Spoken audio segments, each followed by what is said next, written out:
Hood travelers, it's your wise and witty wanderer Bodha, here to take you on a winged tour of an unforgettable trip from Hyderabad to Ethipothala and Nagarjuna Sagar.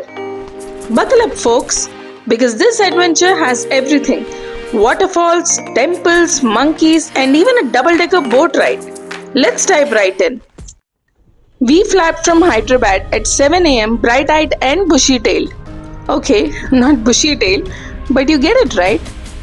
After travelling for about 2 hours, we stopped for breakfast at Raghavendra Udupi restaurant located near Nagarjuna Sagar Road in a place called Mall. Yep, you heard that right. That's the name of the area. Idlis, dosas and some piping hot coffee. It was the perfect fuel for our journey. I'll pin the exact location in the description below for your convenience. With our tummies full and spirits high, we continued the journey and reached Ethipothala Waterfalls by 12:15 pm, feeling fresh and ready for the adventure. Our next stop, Haritha Resort. This place is nestled right in the heart of nature, making it the perfect base camp for exploring Ethipothala. If you're planning to stay here, make sure you book your rooms well in advance, especially during peak seasons, because these rooms are limited and get snapped up quickly. Check the description for the contact details, email IDs, phone numbers and the whole shebang. Oh, and the monkeys? They are the unofficial mascots of this resort. They're busy jumping on the tin roof above like they're auditioning for a jungle version of Dancing with the Stars. Free entertainment included, folks. Shh, a secret. The audition continues throughout the night. The rooms? Well, we booked AC standard rooms. They were decent, nothing too fancy. The AC was partially working, playing hide and seek if you ask me. But since it's winter, we didn't really need it. There's a geyser for hot water, so no shivering showers. It feels like you're right in the midst of nature, and honestly, that's the charm of this place. The day at Haritha Resort? Pure bliss. There are activities like archery and trampolines for kids, and small stalls outside the resort selling toys, souvenirs, hats and even soda. All of this wraps up by 6:30 pm. After that, it's just the resort guests left and the peace and quiet settle in. The swings tied to the massive tree branches and the breathtaking view of the waterfalls made us feel one with the nature. We strolled around the lush greenery in the resort, and for snacks, hot bhajis and chai. Sitting in the open, enjoying the serenity. I don't usually say this, but it was a hood-worthy evening. Now let's talk about the food facilities here. The canteen's name is Hotel Siddhartha. The meals here are simple but soul satisfying, like home-cooked ghar jaisa khana. You get 1 or 2 options and they're cooked on demand. We ordered aloo jeera fulka and curd rice.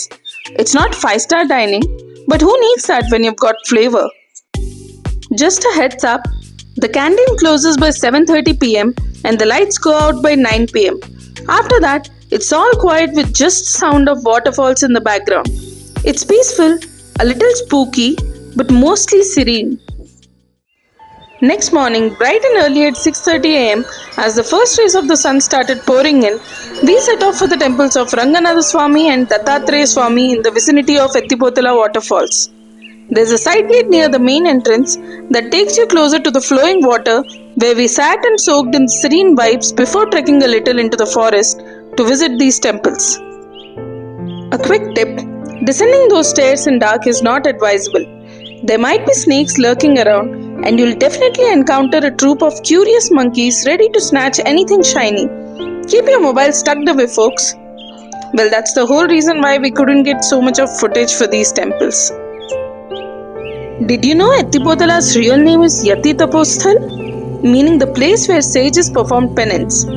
The caves around the waterfalls, which are said to connect all the way to Sri Shailam, prove that many rishis and yatis meditated here. In the Dattatreya Swamy temple, you get a unique sight of Brahma, Vishnu and Shiva in one deity. The temple has a deeply spiritual aura. Lord Dattatreya here is believed to be in Unmatta Sthiti, a state of divine ecstasy, and the deity is worshipped along with his Shakti or consort, making him specially benevolent and granting boons. Devotees speak of mysterious sounds and voices heard at midnight after the temple is closed, which many consider as evidence of devas, siddhas and rishis frequenting the temple. Built by Kartavirya Arjuna in Treta Yuga, the temple is maintained by devoted tribal community. Isn't it fascinating? According to the local legends, sages meditated here seeking enlightenment. You could try meditating too, if the monkeys let you, that is. Another temple of Ranganatha Swamy is dedicated to Lord Vishnu reclining majestically. Peaceful vibes? Check. After temple hopping, we hooted off to Nagarjuna Sagar at 8:30 am. It's only about a 30-minute drive from Ethipothala.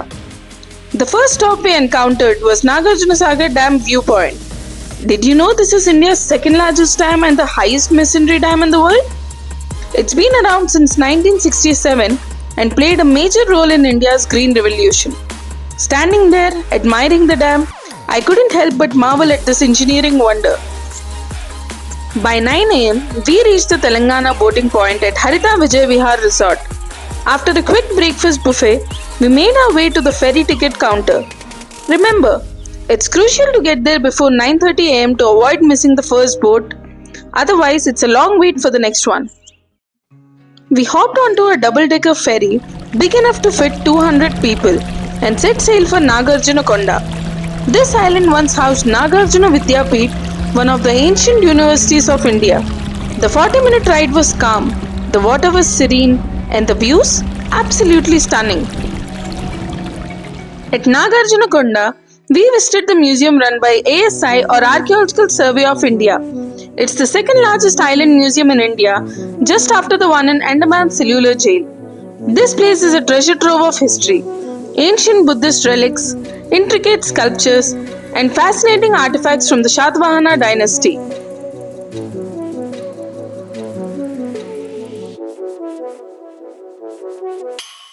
My favorite part of the museum was 3D maps of Nagarjuna Vidyapith, the majestic ancient university that once existed in this land. The stupas here are simply magnificent, standing as silent witnesses to the India's rich Buddhist heritage.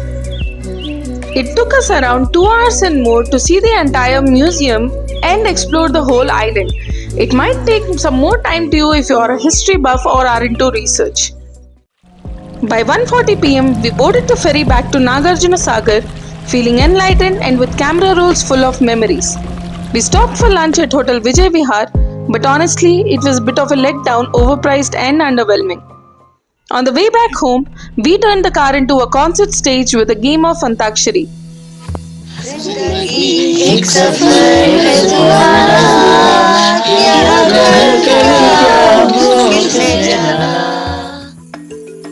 Our hoot-worthy singing may not win awards, but it sure made the journey a lot more fun. We laughed, sang, and made memories that will last a lifetime. By 6 pm, we were home, tired, but oh, so happy. And that's a wrap, folks. Ethipothala and Nagarjuna Sagar, a perfect blend of nature, history, and tranquility. If you're looking for a getaway that's relaxing and enriching, this is the trip for you. I've pinned all the details in the description to help you plan your own adventure. Until next time, keep exploring, keep hooting, and stay wise. Bodha out. Subscribe to Bodha Hoots for more interesting videos.